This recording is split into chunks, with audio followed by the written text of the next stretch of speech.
à tous. Comme promis, aujourd'hui, je vais vous présenter les 10 premières cartes de l'oracle de la Triade. Cet oracle laisse place à l'intuition de la personne. Il peut parler plus facilement à une personne qu'à une autre.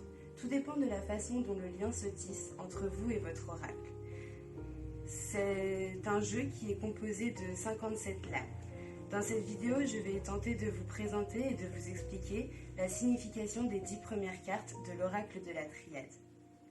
Voici la première carte, l'Alpha. Elle annonce toujours un nouveau commencement, un nouveau départ ou un recommencement. La période n'est pas encore définie, c'est-à-dire que la personne qui l'attire n'est qu'à l'aube de démarrer un nouveau cycle de sa vie. Elle n'est pas seule, on lui fait confiance. Elle a un rôle à jouer dans cette nouvelle situation. C'est une nouvelle chance donnée à cette personne. L'alpha renvoie à la tête et correspond au mois de janvier. L'isolement. Comme cette carte l'indique, la personne qui l'attire va passer par une période assez sombre et difficile. Elle sera seule pour faire face aux épreuves que la vie lui impose. Elle peut demander de l'aide pour surmonter ses obstacles sur son chemin. Il est peut-être temps de faire le point pour s'en sortir et réfléchir sur sa situation. L'isolement symbolise également le mois de février et renvoie aux intestins, aux nerfs et à l'estomac. Le delta. Les facultés de clairvoyance peuvent ressortir davantage. La période est stable dans tout domaine. La personne qui l'attire est protégée et récompensée de ses efforts. Aucun problème ne ressort. Cette personne est appréciée. Les sentiments positifs sont présents. Le delta correspond au mois de mars.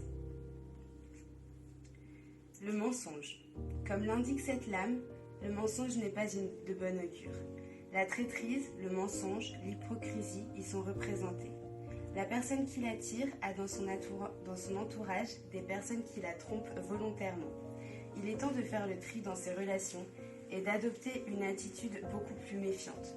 On peut éviter le pire en se montrant très vigilant, mais le mal a été fait par rapport à la confiance et l'amitié est en péril.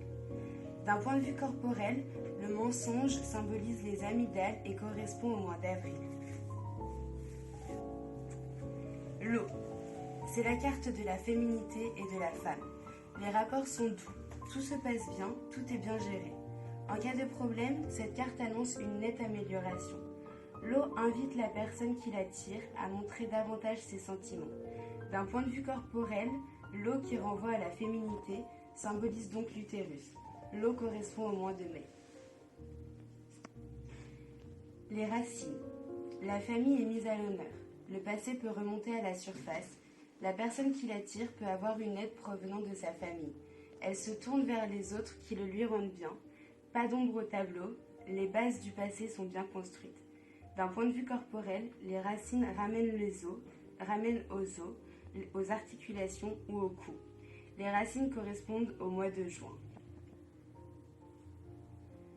La porte. Elle signifie qu'un changement est attendu. Pour savoir si celui-ci est positif, il faudra faire attention aux cartes environnantes. La personne qui l'attire avait besoin d'un virage dans sa vie, de bousculer les événements. C'est un nouveau cycle qui est en train de voir le jour. D'un point de vue corporel, la porte symbolise les poumons ou le processus de circulation. La porte est le symbole du mois de juillet. Nadir. Cette carte montre un profond isolement entre les conséquences sur le moral de la personne qui l'attire, qui va traverser une période très sombre. Le consultant se retrouve seul dans ses problèmes.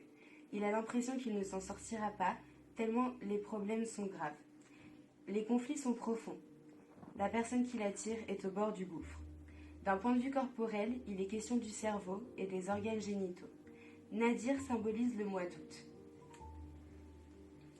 La sagesse. Le passé et les efforts se trouvent récompensés. La personne qui l'attire entre dans une période marquée par l'harmonie, la stabilité. Elle est prudente et n'agit pas n'importe comment. Une petite amélioration peut se faire, mais tout va déjà bien. D'un point de vue corporel, la sagesse symbolise les pieds et les chevilles. La sagesse symbolise le mois de septembre. Et enfin, la réussite. Une des meilleures lames de l'oracle de la Triade qui annonce récompense, aboutissement, concrétisation, réalisation.